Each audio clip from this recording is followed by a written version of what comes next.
A Terra se formou a partir de 4,6 bilhões de anos. Segundo Oparin e Haldane, a vida seria resultante de uma evolução química.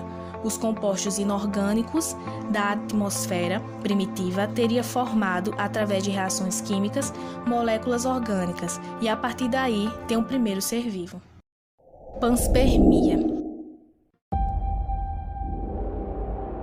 Essa teoria diz basicamente que os seres vivos não teriam surgido na Terra e sim em outros planetas, e que chegaram à Terra através de meteoritos. Porém, essa teoria não tem muita explicação e também não é comprovada, pois não explica como a vida surgiu propriamente dito. Big Bang.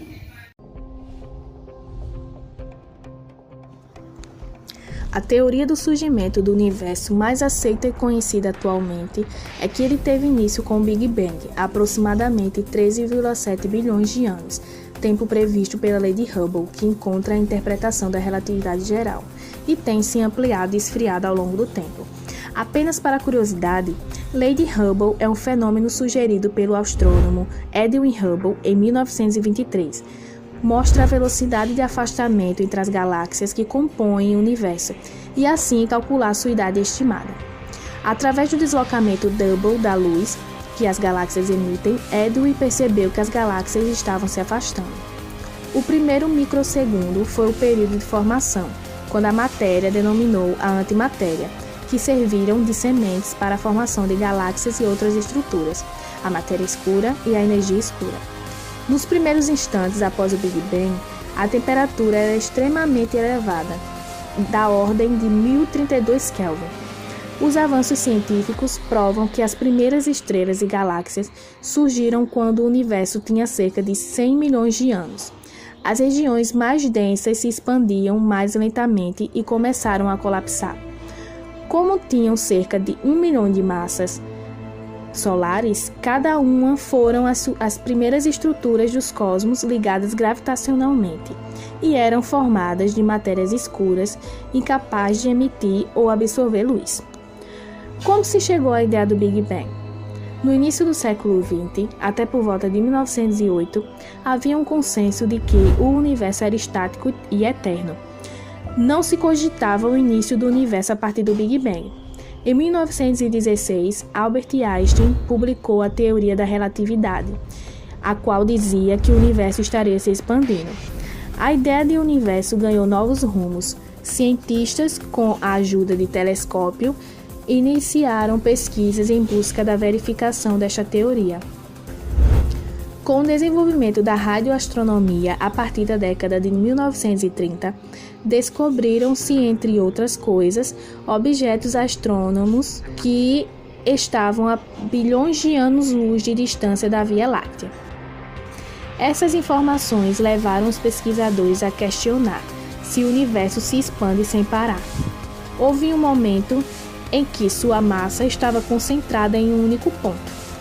O termo Big Bang, a grande explosão, foi sugerido em 1950 por Fred Hoyle, ridicularizando o evento do início do universo, pois vários cientistas fizeram diversas pesquisas com a ajuda de telescópios e deduziram que o universo estava realmente se expandindo de modo ordeiro, fazendo o caminho inverso para explicitar a ideia do Big Bang, imaginando que, se ao invés de expandir, ele fosse contraído, todo o universo iria convergir até chegar a um ponto de origem. Lemaitre denominou este ponto de átomo primordial e propôs que esse se partiu em inúmeros pedaços, que foram se dividindo cada vez mais, até formar os átomos presentes no universo, criando não somente a matéria e a radiação, mas também o que conhecemos como espaço e tempo. Criacionismo. O criacionismo é a crença religiosa de que o universo, a Terra e a vida são a criação de um agente sobrenatural. Segundo esse pensamento, todos os seres vivos são imutáveis e iguais desde o momento de sua criação, porque o Criador fez a criatura semelhante à sua imagem e semelhança. Há posições criacionistas que afirmam a existência de um Criador, porém sem identificá-lo, enquanto outras afirmam quem é o Criador. O judaísmo, o cristianismo e o islamismo são importantes religiões que prezam a teoria do criacionismo. É importante ressaltar que não há como comprovar essa hipótese em laboratório e, portanto, ela não é científica. Teoria do coacervado.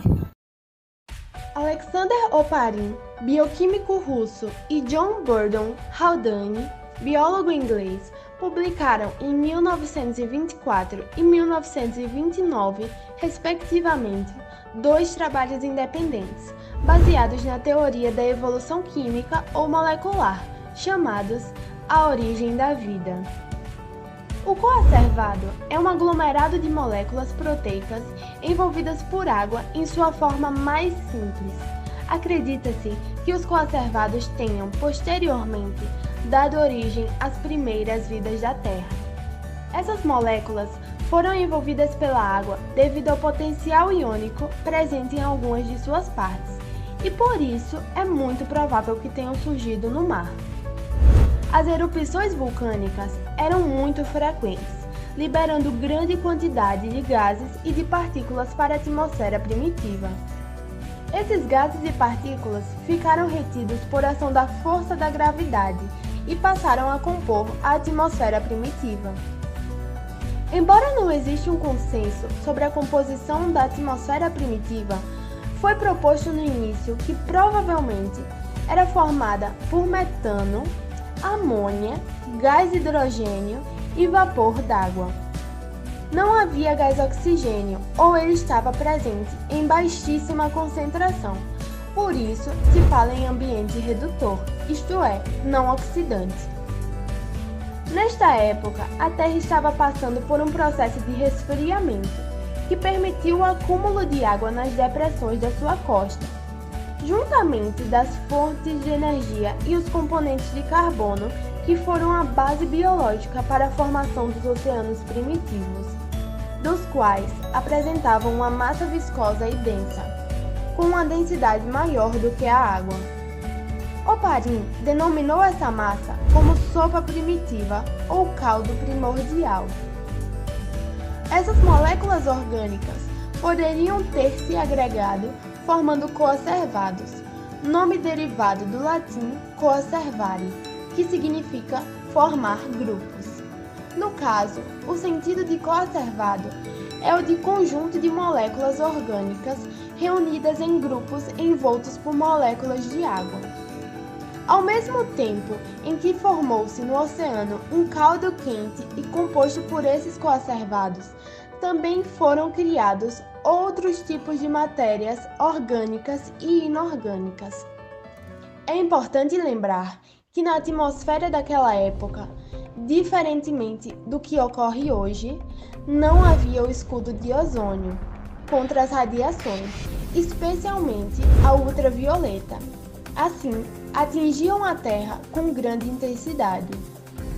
Não se sabe como a primeira célula surgiu, mas pode-se supor que, se foi possível o surgimento de um sistema organizado como os coacervados, podem ter surgido sistemas equivalentes, envoltos por uma membrana formada por lipídios e proteínas, e contendo em seu interior a molécula de ácido nucleico. Com a presença de ácido nucleico, essas formas teriam adquirido a capacidade de reprodução e regulação das reações internas. Nesse momento, teriam surgido os primeiros seres vivos. A proposta de Oparin era nada mais do que um modelo teórico.